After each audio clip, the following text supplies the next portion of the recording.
ela tem mestrado em Estudos Interculturais pela Trinity University e ela atualmente está cursando um mestrado em Segurança Governamental no King's College London, chiquérrima. E, Cíntia, a palavra é sua. Hoje a gente vai estar abordando um pouco capacitação, tecnologia e campanhas de prevenção no enfrentamento do tráfico de pessoas. Bom, eu quero agradecer a todos vocês. Eu sei que não é fácil entrar, às vezes, online e assistir uma palestra, às vezes a gente está cansado. Eu quero agradecer muito por vocês estarem onde vocês estão e por vocês escolherem o que vocês escolherem fazer. Então, eu quero começar com uma frase que é uma frase de um jornalista que mexeu muito comigo. E aí depois, Vitor, eu vou pedir para você soltar o vídeo e a gente começa a falar sobre o nosso trabalho. É uma frase que faz a gente pensar sobre a importância de com quem a gente está nas trincheiras. Então, ele diz assim, o Ernest Hemingway, quem estará nas trincheiras ao teu lado? Isso importa mais do que a própria guerra. Eu quero que, se vocês puderem, refletir sobre isso, e, e aí a gente vai falar um pouquinho mais, depois lá no final a gente abre para perguntas, mas para a gente pensar um pouquinho. Então, Vitor, se você puder soltar o vídeo, vai ser muito bom.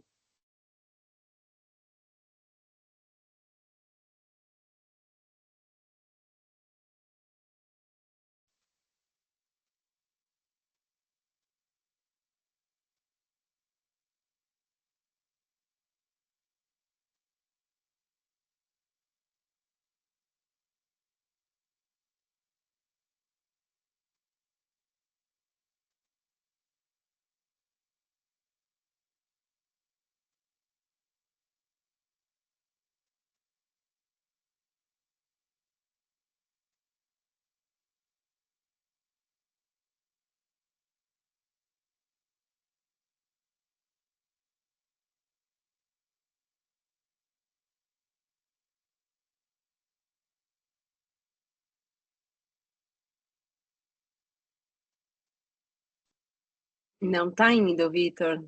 Para mim não aparece.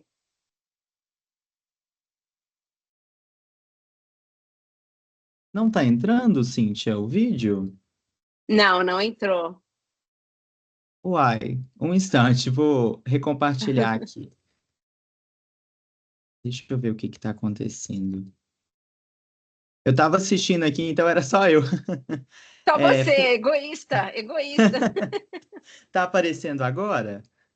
Não No tá, só tá uma tela branca para mim. Ah, tá. Deixa eu ver aqui. Agora abriu, Agora agora abriu, apareceu. Abriu. Vê se tá. abriu. Continua? Agora continua. Tá. Vamos ver. Fica branca a tela, olha só.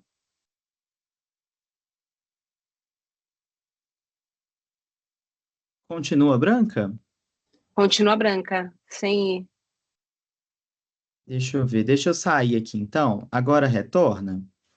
Retorna para sua tela. Ah, então tá. Eu penso que seja isso. Eu vou deixar assim, então, só pra gente poder. Tá bom.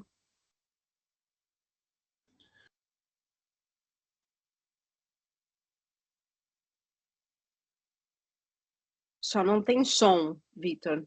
Vai lá embaixo, clica no som. Não sei se. Você também se mutou, viu, Vitor? É.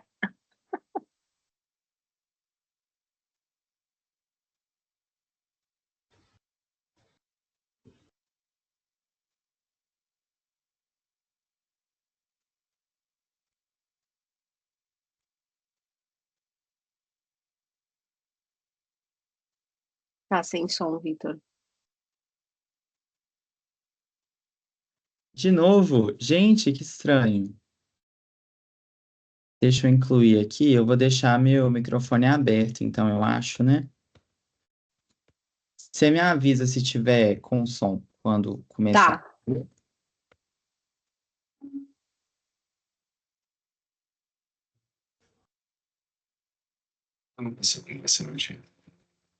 Tá. Tá com som? Agora foi. Ah, ótimo. Eu conheço, eu vou encontrar, a que horas ou que dia eu vou voltar para casa. Na fronteira, tudo pode acontecer.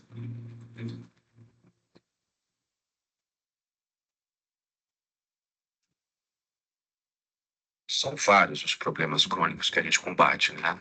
Contrabando, tráfico internacional de drogas, de armamento pesado e o mal que tudo isso gera. O trabalho que não é nada simples. Olha, para você ter uma ideia, só na Ponte da Amizade cruzam mais de 80 mil pessoas por dia. Em grande parte, a nossa fronteira é hídrica. Nós já mapeamos cerca de 300 pontos clandestinos usados para entrega de ilícitos. Hoje somos pouco mais de 200 policiais atuando em 139 municípios, numa área que abrange toda a faixa de fronteira e mais 150 quilômetros dentro do território nacional.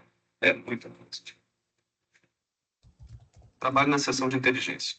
Eu monitoro os grupos criminosos, eu tento prever os movimentos deles, onde eles vão atuar, enfim, o que eles vão fazer. São várias famílias especializadas em logística internacional clandestina. Eles gerenciam grandes esquemas. Eles têm barco, contratam barqueiro, motorista para conduzir caminhão, olheiro, batedores armados. Tem até gerente para coordenar ali uma quantidade enorme de pessoas, todas as noites. 100, 150. A gente está falando de toneladas de entorpecentes, de grupos que comercializam armamento de grosso calibre, de famílias que movimentam bilhões com o contrabando de cigarro e são responsáveis por diversos sequestros e homicídios. Tudo ao mesmo tempo. Mas a nossa estimativa é que a gente já causou quase R$ 1 bilhão de prejuízo ao crime organizado aqui na fronteira.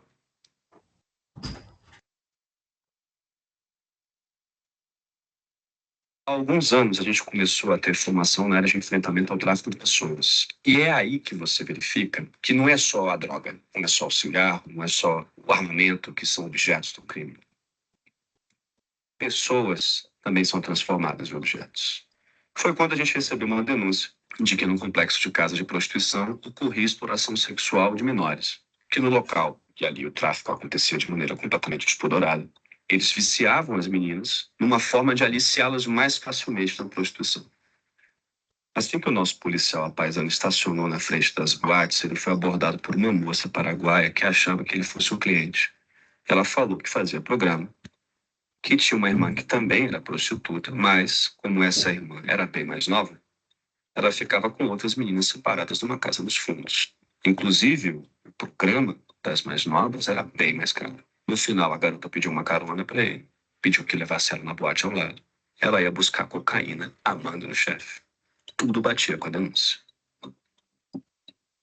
Traçamos o plano da operação e definimos os alvos. As 4 casas do complexo de prostituição.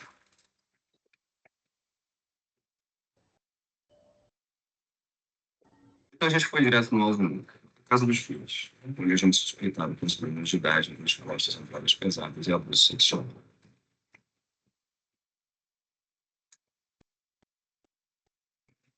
Isso foi encontrado.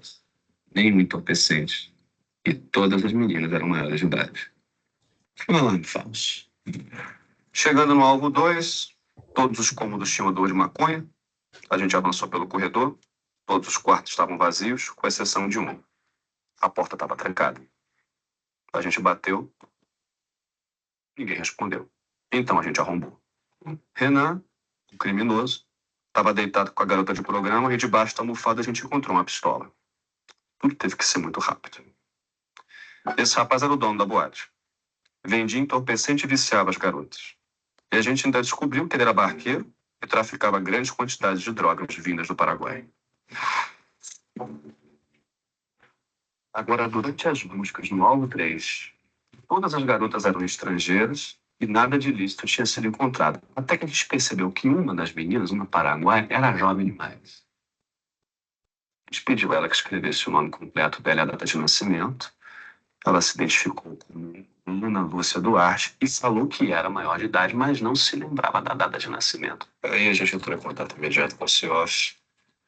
Eles informaram que Luna tinha só 15 anos. E ela estava registrada como desaparecida com sua família no Paraguai. A menina trabalhava na boate já tinha alguns meses.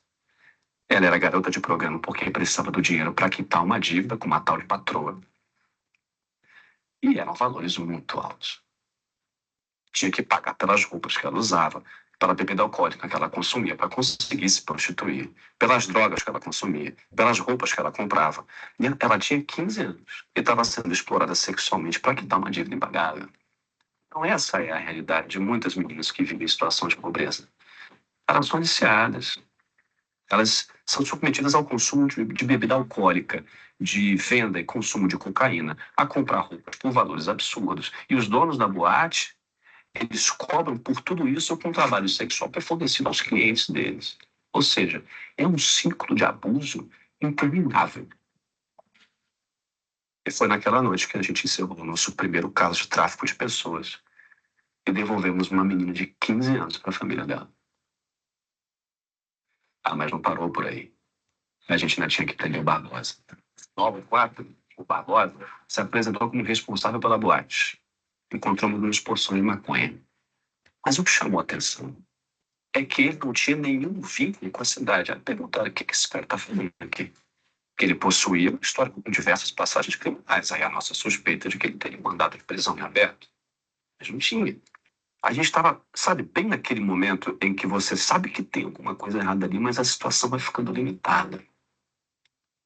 Agora, se eles se reinventam, a gente também. Há alguns anos, a interceptação telefônica era uma ferramenta fundamental para a geração de provas, né? Conectar redes criminosas. Mas, com o tempo, as pessoas começaram a usar cada vez menos o telefone e a nossa atuação foi prejudicada. Até que surgiu uma nova tecnologia e trouxe a gente de volta para o jogo. São equipamentos que auxiliam o trabalho da inteligência, conseguir evidências, provas, compreender como operam as organizações, a rede por trás de um indivíduo, elucidar casos que a gente não conseguiria com as técnicas ordinárias. A tecnologia trouxe um novo caminho para quebrar a alma de grupos criminosos inteiros.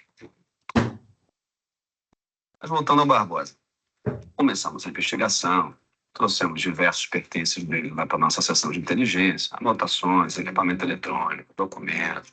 E com o emprego dessa tecnologia forense, a gente conseguiu extrair e ter acesso a novas informações e evidências sobre ele. Bom, Barbosa era a peça-chave de uma grande facção criminosa.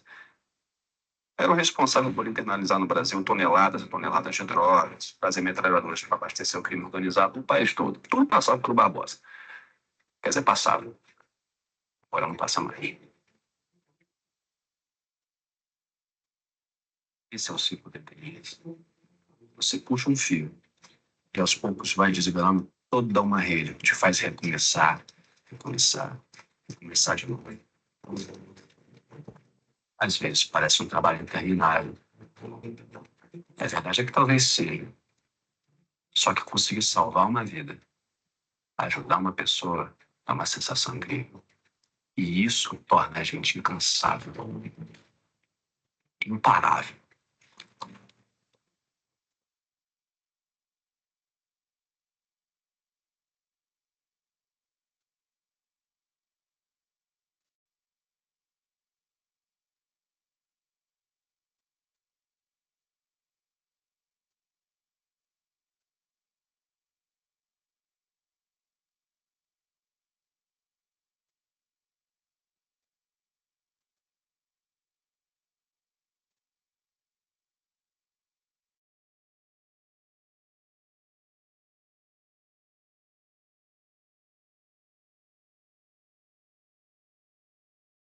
Legal. Uau, Cíntia. Muito interessante o vídeo. Eu quis começar com um vídeo para explicar qual é o nosso trabalho no Brasil e dar uma cara para que vocês possam entender qual é o nosso papel de capacitar as polícias do Brasil no enfrentamento ao tráfico de pessoas. Vitor, se você quiser colocar o PowerPoint, e aí a gente já vai indo por partes.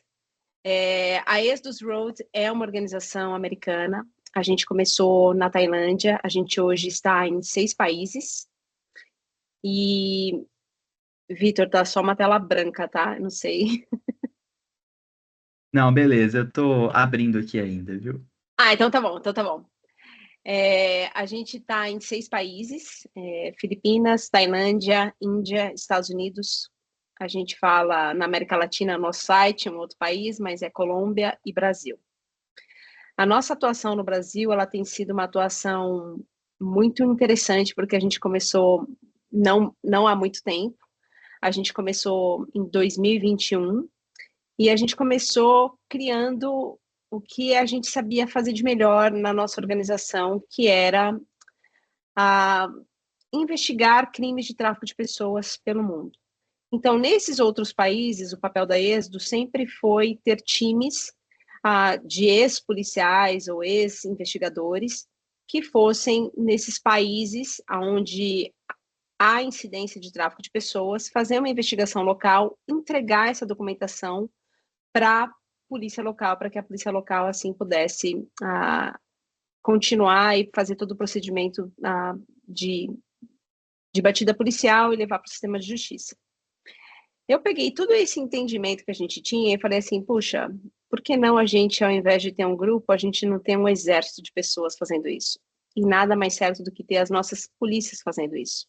Então, é assim que a gente começa no Brasil. Vitor, pode ir para a segunda já, vai falar sobre os países que a gente está.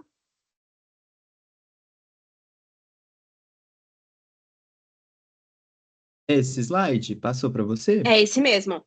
Beleza. Mas só está no primeiro ainda. Acho que Tá. você pode ir já para o terceiro. Tá, beleza. Passou aí? Não, tá parado. Tá, um instantinho, então. Deixa eu autorizar aqui.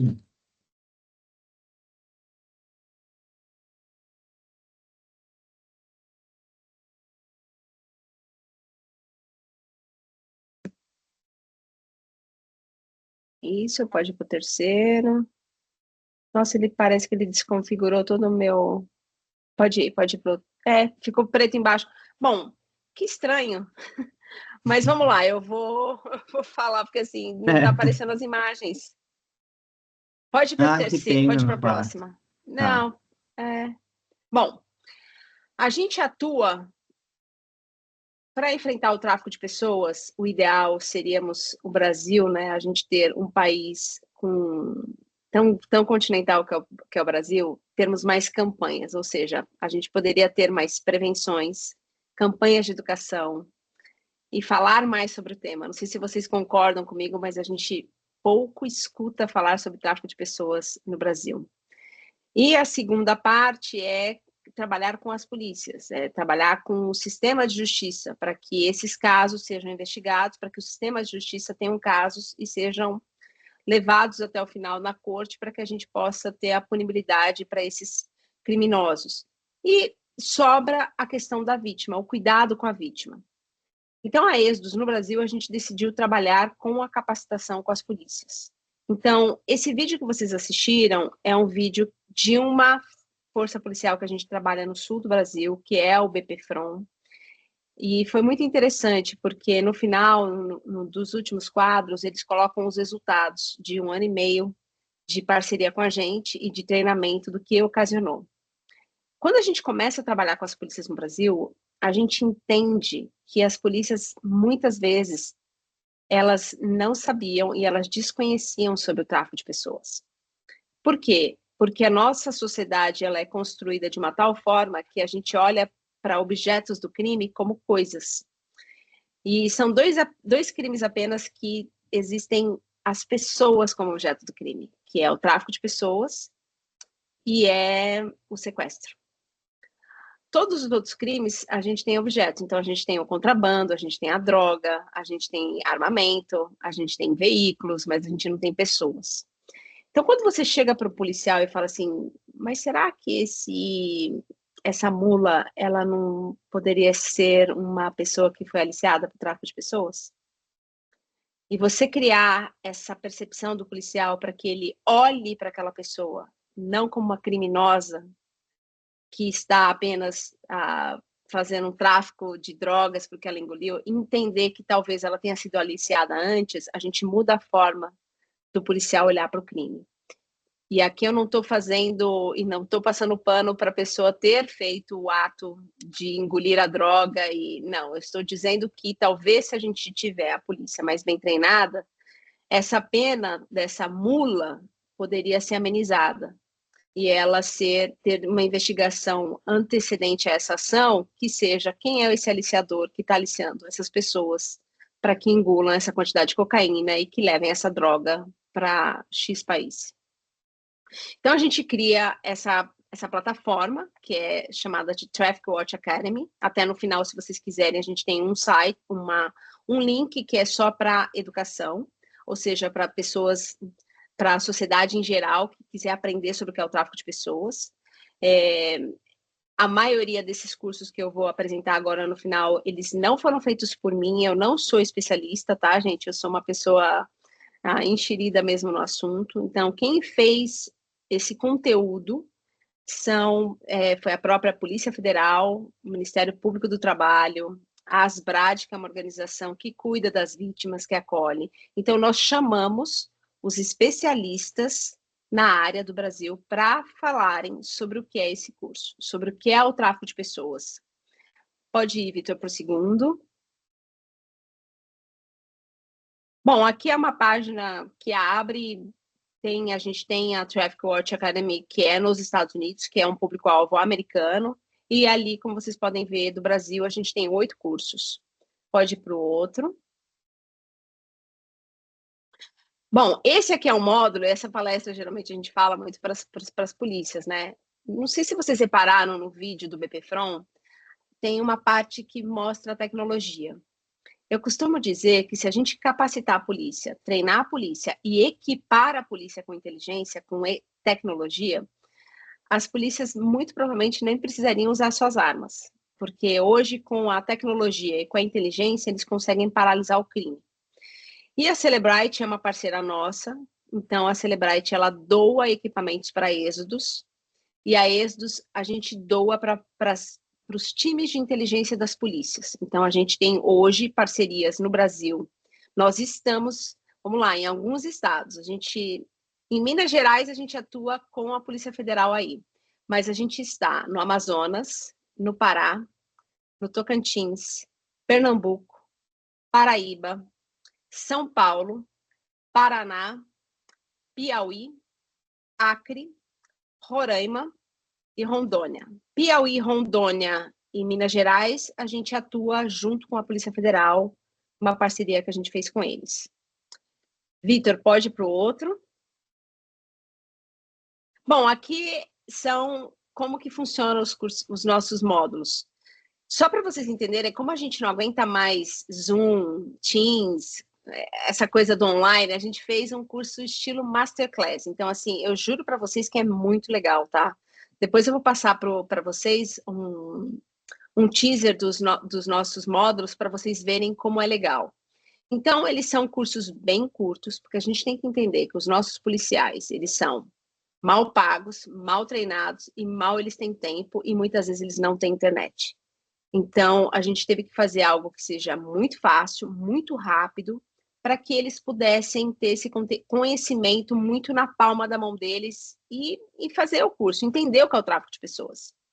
Então, aqui tem o exemplo do que é o módulo 2, a gente fala, é o Ministério Público do Trabalho que fala sobre a questão da exploração laboral.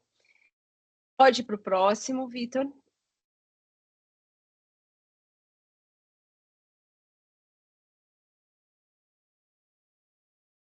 Pode passar. Não, beleza, senti um instantinho aqui que tô...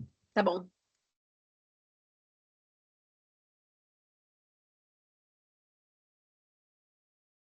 Bom, eu falei sobre a questão da nossa plataforma e uma das questões que a gente tem abordado muito com os nossos parceiros, porque como a gente acaba falando muito sobre tráfico de pessoas, a gente tem visto um número crescente de contrabando de imigrantes.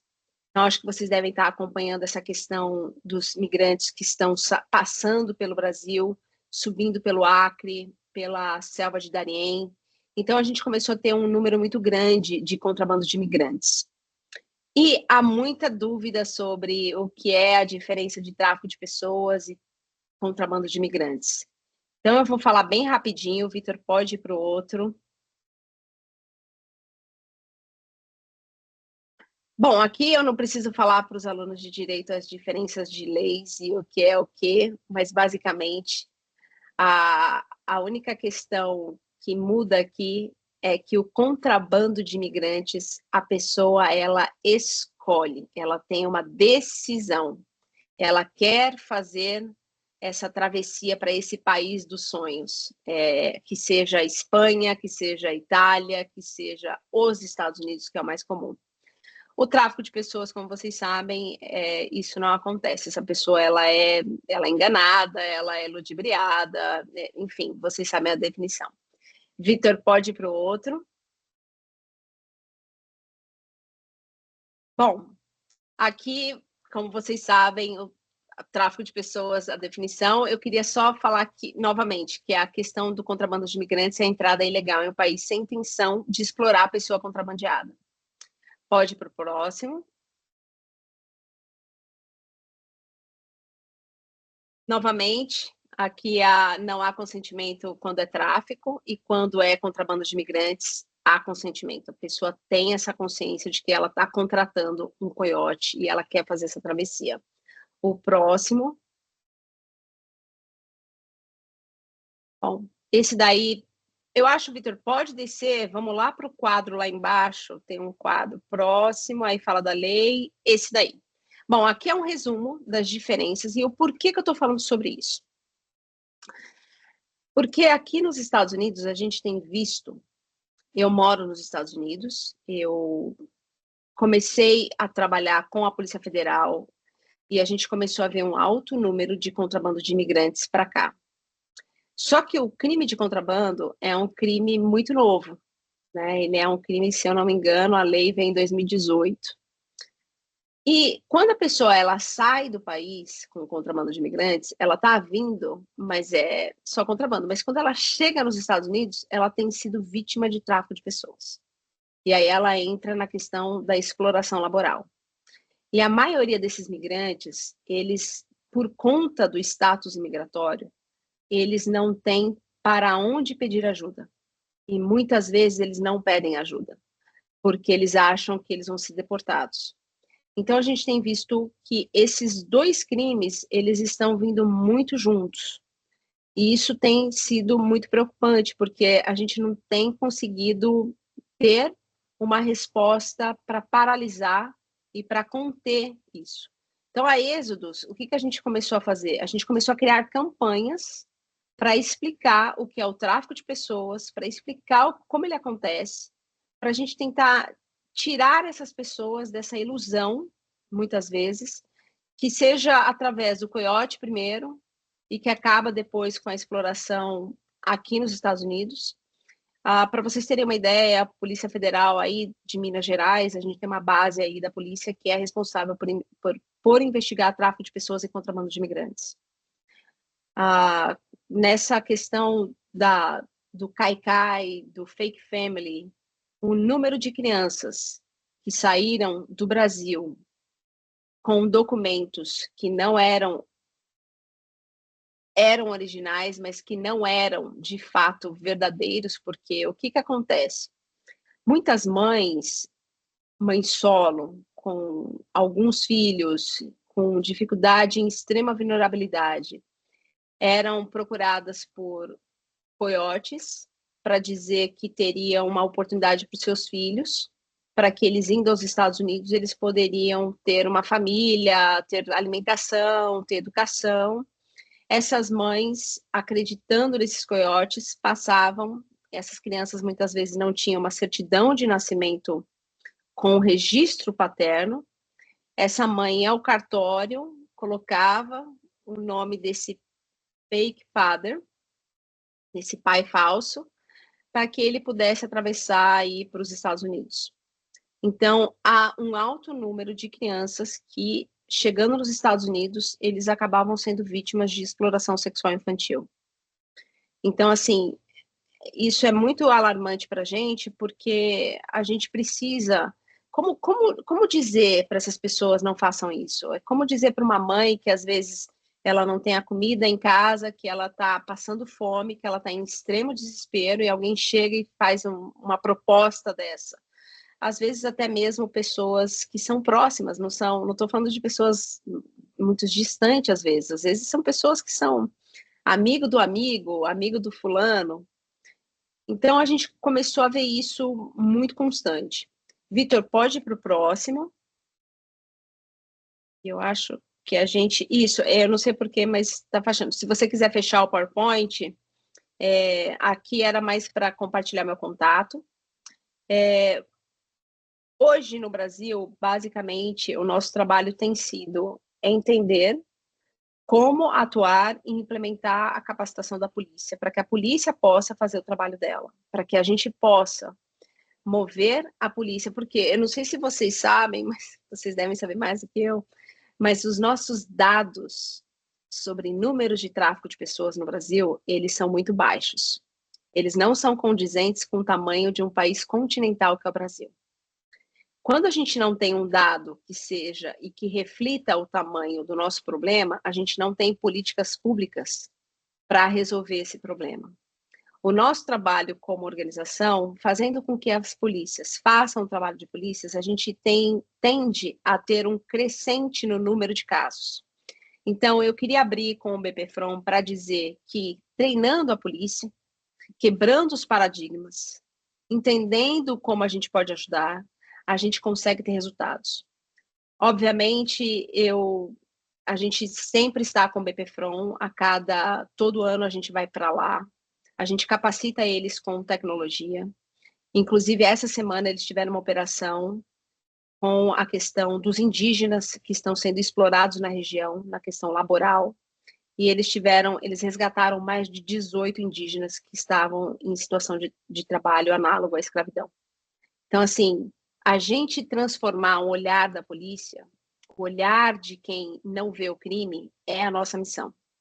Então, hoje no Brasil, a gente atua com as polícias militar, civil e Polícia Federal. Ainda não estamos e não somos parceiras da Polícia Rodoviária Federal. A gente também hoje senta e faz parte do grupo da Interpol. Então, a gente tem casos que a gente compartilha com a Interpol diretamente. A gente acabou de participar da Conferência Global da Interpol, que é um grupo de especialistas que só falam sobre tráfico de pessoas. E foi muito interessante porque a gente tem tido a oportunidade de atuar muito e falar um pouco mais sobre o que está acontecendo no Brasil. Até vocês que são jovens, eu queria aqui fazer um alerta.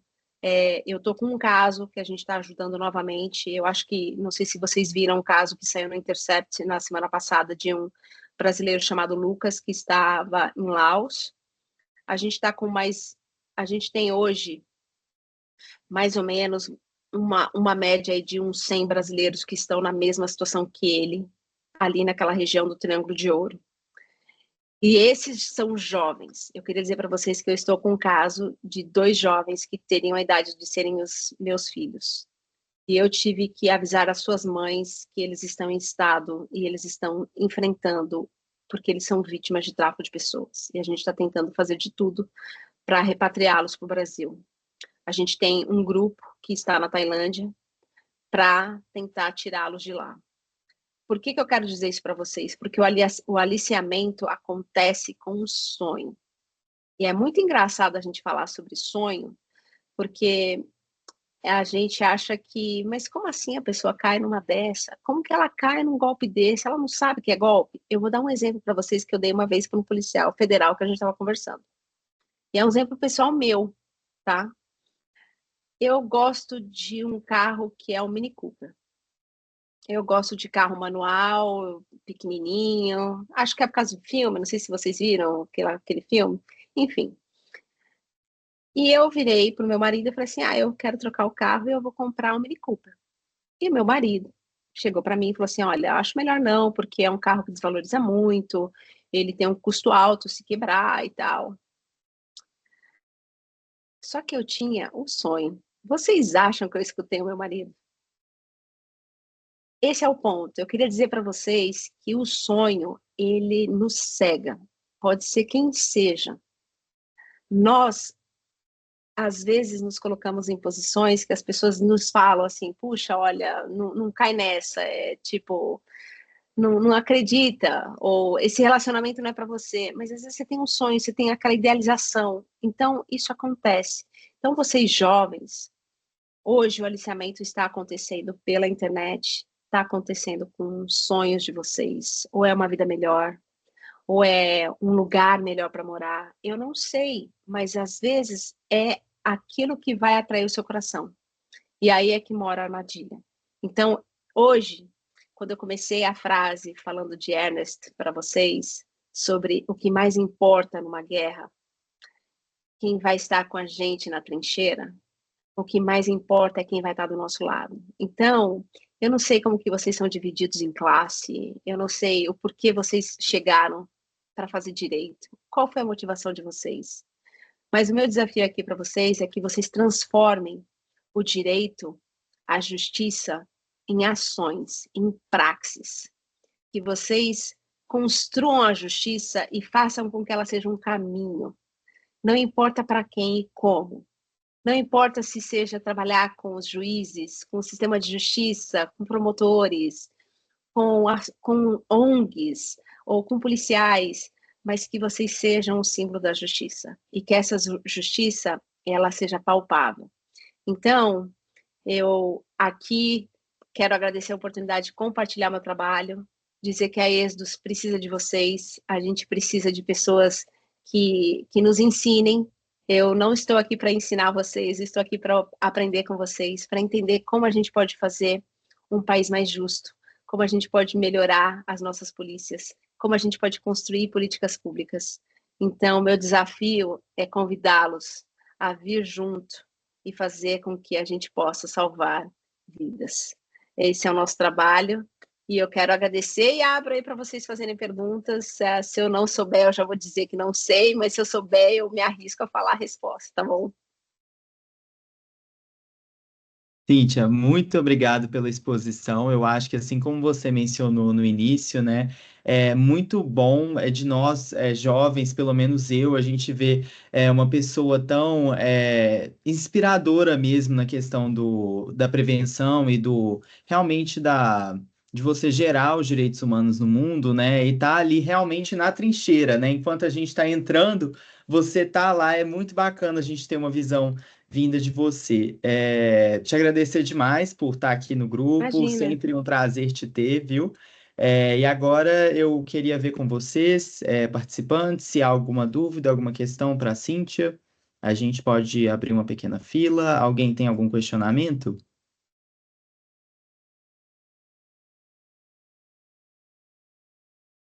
Pedro, pode falar.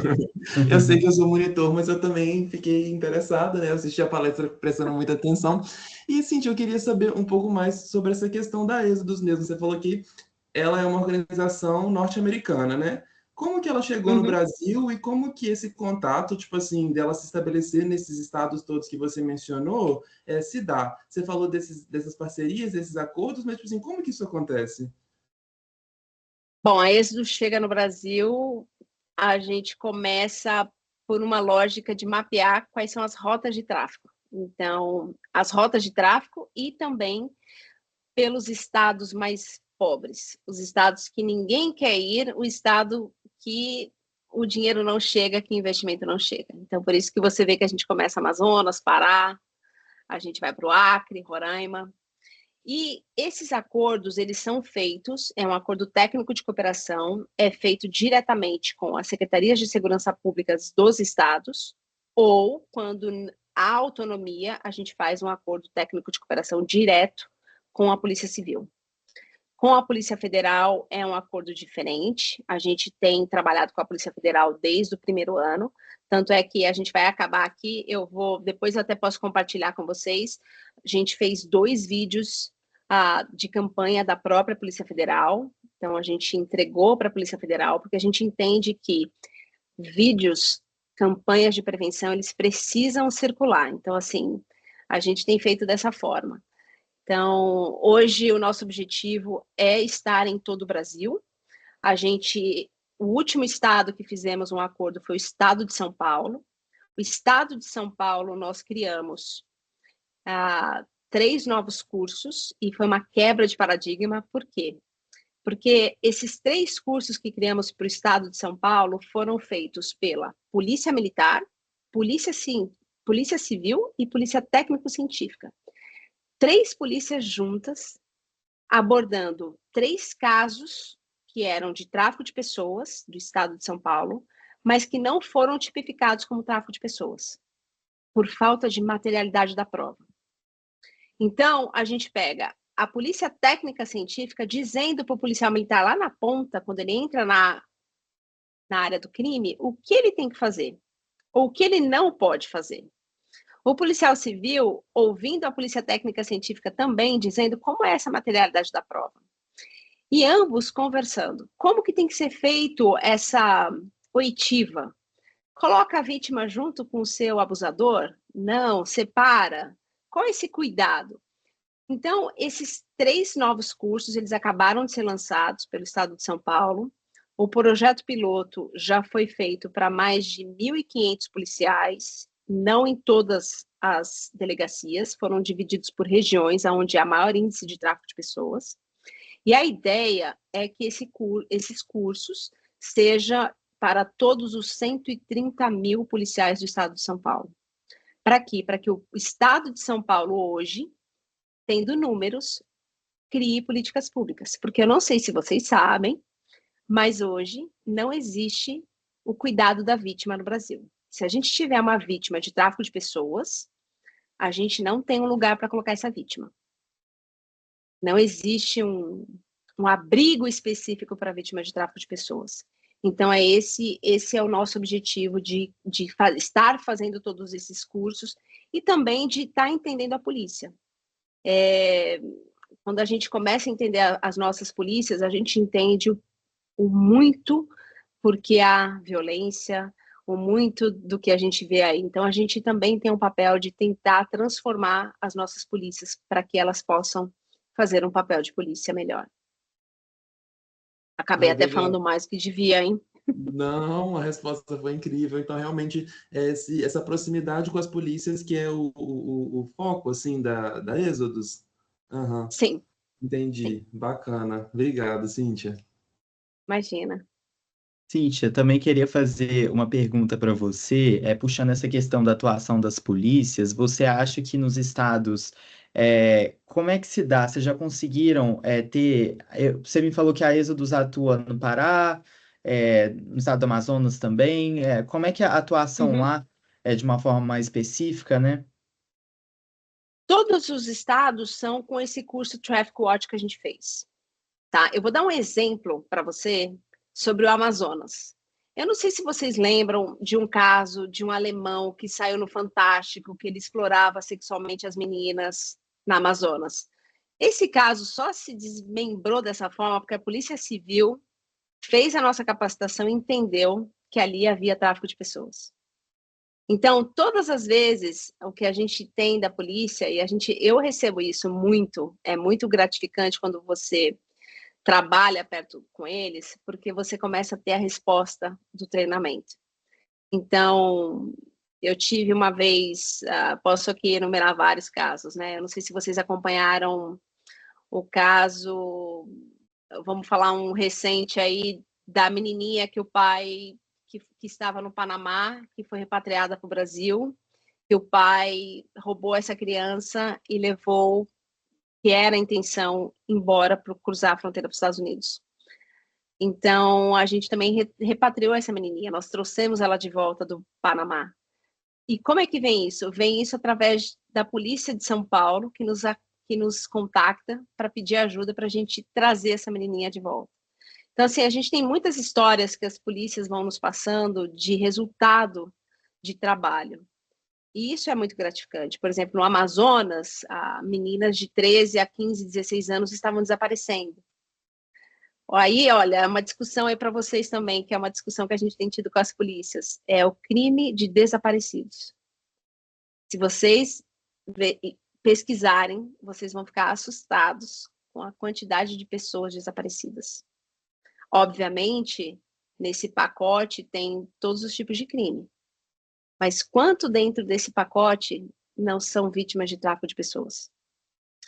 Então, a gente tem feito aí, às vezes, aprendendo com a polícia como entender, como resolver, como responder, como ensinar. E a tecnologia é uma das questões que a gente traz para as polícias e que faz bastante diferença na nossa atuação também. Não, obrigado, Cíntia. Nossa, seu trabalho é realmente incrível, viu? Essa questão da conexão com a polícia, até do internacional. Fiquei impressionada. A gente que trabalha com isso, assim, eu não tinha muito conhecimento da Êxodos antes, mas estou realmente muito impactado. Você pode compartilhar o link dos cursos também, viu? Que eu vou mandar para o pessoal Posso. do grupo, porque para mim é uma oportunidade incrível, eu acho. Legal. Para mim também, que já estou na clínica, né? Eu e o Vitor entramos juntos esse ano, eu também não conhecia tanto sobre a Êxodos. E enquanto você falava, eu fui pesquisar sobre a Êxodos no Google, né? E é só você que aparece como brasileira no time?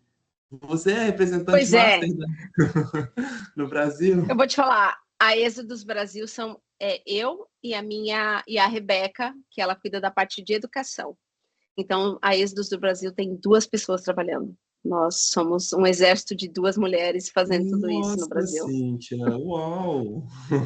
Eu É. achei que fosse maior a equipe. Não, a gente é um exército de 2.